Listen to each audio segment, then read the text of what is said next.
So hello everyone and welcome to Planet Zoo.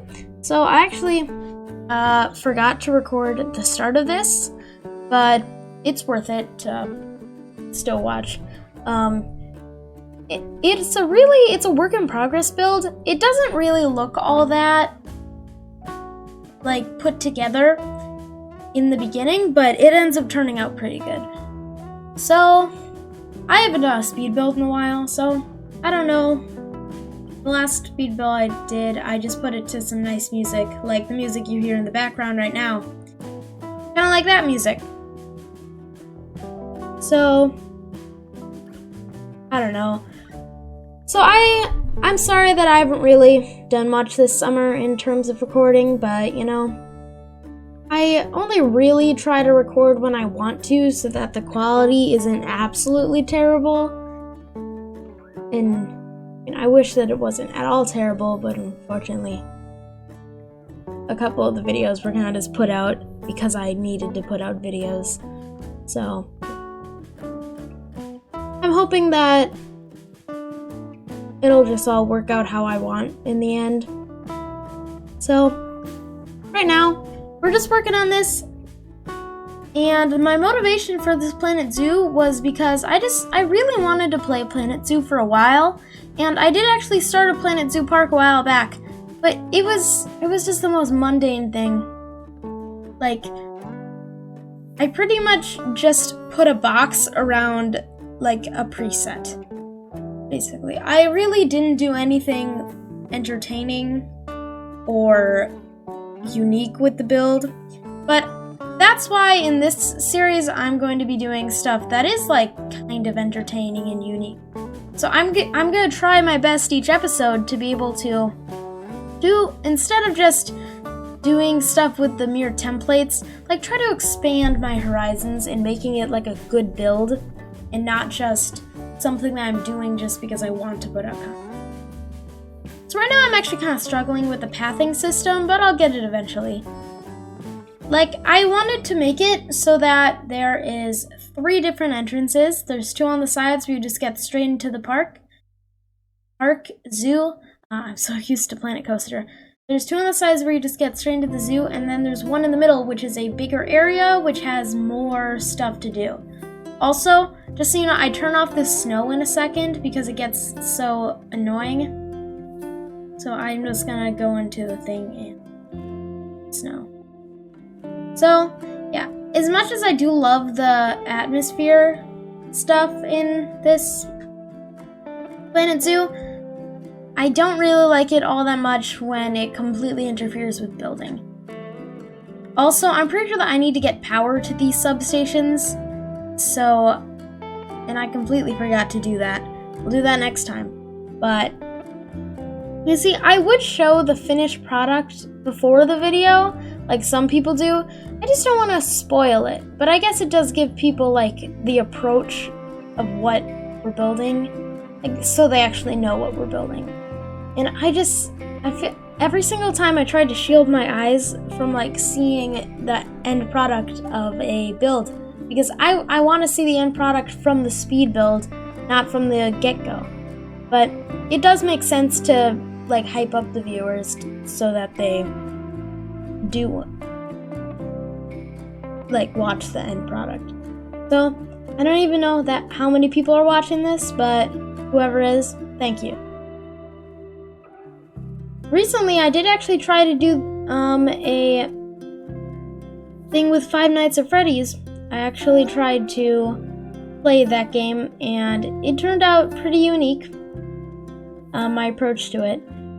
I was pretty terrified of it, and you know, that video kind of failed. It really didn't do anything. Like, I had like a lot of hopes for that video, and then in the end it just kind of flopped. Nobody really watched it because it was the first video I had put out since my hiatus over the summer. But yeah, YouTube likes to reward you for posting consistently, and that's not one of my strong suits, so YouTube punishes me by not really posting my stuff on people's home pages. So they're pretty much just saying you need to post consistently or you're not gonna get to post at all. So that's something that I would just struggle with because I lose interest, which is a bad thing because if I lose interest, then that means that the viewer is likely gonna lose interest. So that's why with this series, every single episode, I'm gonna make sure that I'm interested in it, but I don't just put the viewers through something that isn't even remotely interesting. And I've also heard complaints from people that I know about how I should just cut to the chase. And I completely agree that I should just cut to the chase with my videos, and I shouldn't do a long talking intro because a lot of times that gets people to like not really want to watch the video because they don't want to listen to me rambling on. I understand that. But I think a lot of it too is that my friends, they choose to support me, but they don't really like the type of content that I put out. Like, I like building and managing like simulation games. That's the type of game I like. If you don't like that type of game, that's fine. You don't have to watch my videos. That's just the type of thing that I like. I do like playing survival games or adventure games and stuff like that, but it's just not a thing that I enjoy as much. I like games like this where you can just be creative and build. So a lot of times, like, my friends, they're watching my video with me and they're like, you know, you should really just cut to the chase and, you know, you should maybe play some actually interesting games.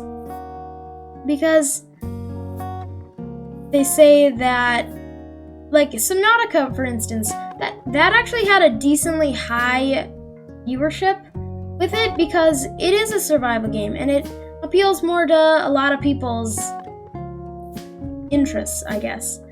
I like games that people don't always like a lot. So, yeah. Ultimately, it's just what I like playing and then what the viewer likes watching. So, if you don't like survival games, struggling to speak, but if you like simulation and management games, thank you for watching. If you don't, and you're like one of my friends who just wants to support me, you don't have to. It's fine. If you don't find what I'm playing interesting, then you don't have to put yourself through it just to give me a view. I don't really want pity views.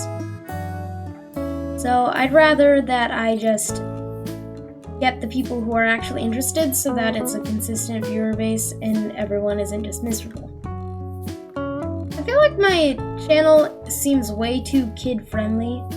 Like, I don't really want to come off as all that, like, little kid-friendly. I'd rather be more, like, to be honest, but mostly just because of Kappa and YouTube.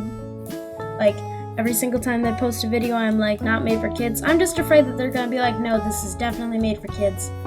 Like, so I just like playing games where you do simulate stuff.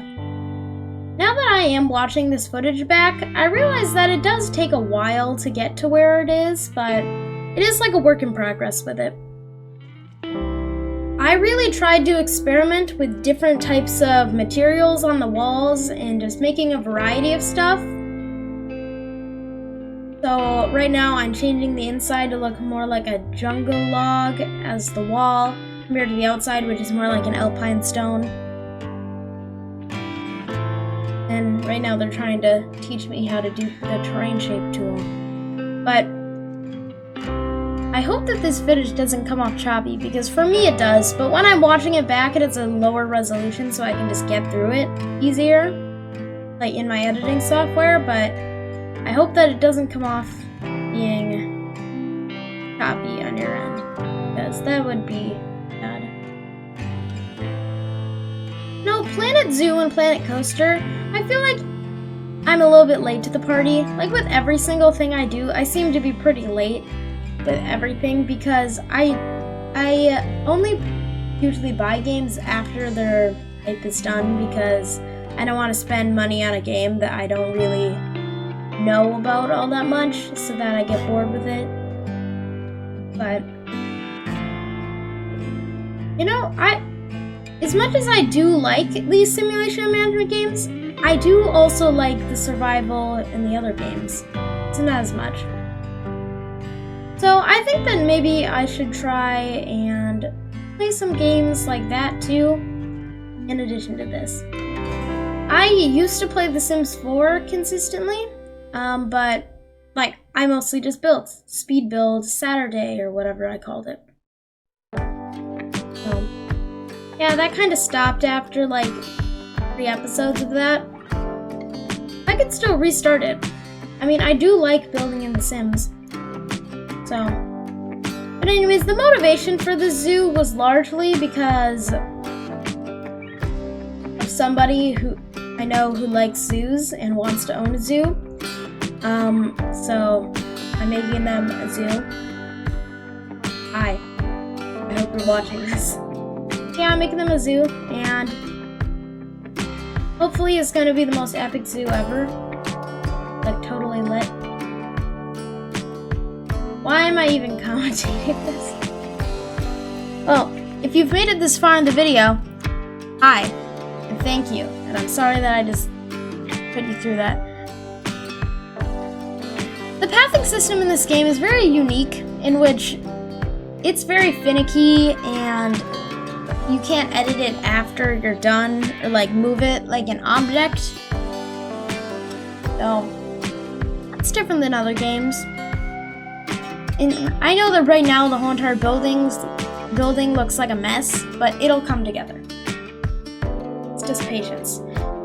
So in this game, there is pretty much the first episode is just gonna be setting up all of this. I don't even know if I'll do an episode on the backstage, putting the backstage stuff together, because ultimately it's not that entertaining to watch me just place down a couple things and then put shells around it. So I left this gap of grass, and I'm gonna put, yeah, right there, and I'm just gonna put like a nice little floral area in front, like a photo place with probably the zoo name on it, and then like a sign with the zoo name on it, and then a nice like little place for people to just take pictures. Like at my local zoo. They do have that, where there's a giant parking lot in front, and then they have the sign and a nice little area where you can just walk in front, and it's right in front. A lot of the inspiration for this zoo entrance was actually taken from the zoo that I live near. So that's why it just looks kind of similar to my zoo. I don't know why the music stopped, but well, if I add in music later, just forget I ever said that. Anyways, I'm adding like a concrete roof onto here, and then I'm gonna add a slanted roof on top of that, so that's like a lower ceiling inside, so it's not that like humongous inside. So right here I'm adding the roof. So anyways, yeah, I took a lot of inspiration from my zoo that I live near. And I also am gonna try to use reference pictures when designing habitats to just be able to see like different faces and just really see how they design the enclosures, because in my previous Planet Zoo builds, I usually just put them in a cage. So I'm actually going to improve on that, and I actually did make like a demo of a lion enclosure, and there's essentially a moat in between the guests and the lions, so they can't jump over. There's still a fence on the guest side so that the guests can't fall into the moat, but lions, if they tried to jump over and attack a guest, they would just fall into the moat. And in the zoo that I have, oh, there's a piece of concrete sticking out right there. I'll fix that later. Anyways, at my zoo, they have that, and usually there's nets down there to prevent the animal from being hurt. But I'll probably have to figure out a way to make a DIY net because they don't actually have nets in this game, I don't think. If they do, then I'm gonna need some packing. But I'll figure it out eventually. So I think that in the end, I'm just going to try and focus on just making it like little by little and not thinking of the big picture and everything. Like try to focus on a little bit of the zoo at a time instead of doing a whole bunch of the zoo at one time. So I guess, yeah, just try not to rush through stuff just to get it done and try to make stuff unique and fun. So anyways, we are nearing the end of this speed build. I thought that it was short. Oh no, we're not nearing the end of it. I don't know why, but my computer seems to be lagging. I'm just gonna say thank you so much for watching, and I hope to see you next time. Bye!